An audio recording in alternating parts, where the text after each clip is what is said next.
Napansin mo ba na kahit gaano ko kabait, parang ang dami pa ring masasamang tao ang umuunlad? Parang unfair, di ba? Pero sa mata ng Diyos, may panahon ang lahat. Panahon na muli para ibahagi ko sa inyo ang konting mensaheng nakapagpapatibay ng loob sa pamamagitan ng Ebanghelyo ngayong araw.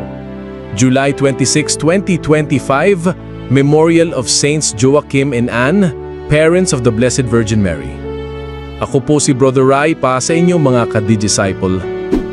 Ang Ebanghelyo ngayon ay mula sa Mateo 13:24 hanggang 30, ang talinghaga tungkol sa mga damo sa triguhan.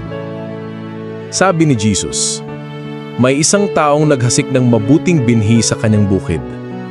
Pero habang natutulog ang lahat, may kaaway na naghasik ng masasamang damo. Nang sumibol na ang mga trigo, doon na rin limitaw ang mga damo. Gusto sana ng mga alipin na bunutin agad ang masasamang damo, pero ang sabi ng amo, hayaan ninyong lumago silang magkasama hanggang sa anihan.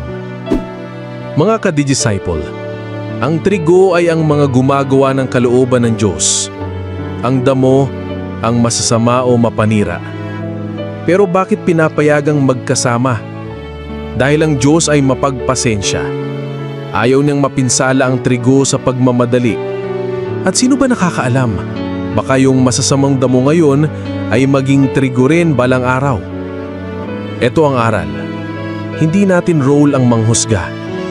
Role natin maging tapat na trigo kahit surrounded tayo ng negativity o injustice. At ngayong araw, ginugunita natin sina San Joaquin at Santa Ana, ang mga lolo't lola ni Jesus.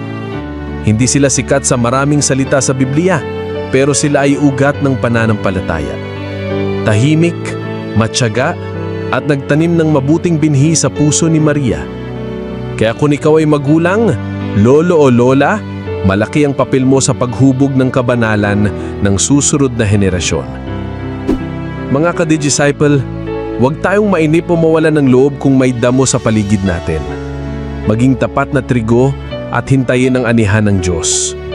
At ang paalala ko, ang kabutihan ay laging may bunga, hindi man agad, pero siguradong darating. Ako po si Brother Rai, be a digital disciple, share Christ in every click. God bless.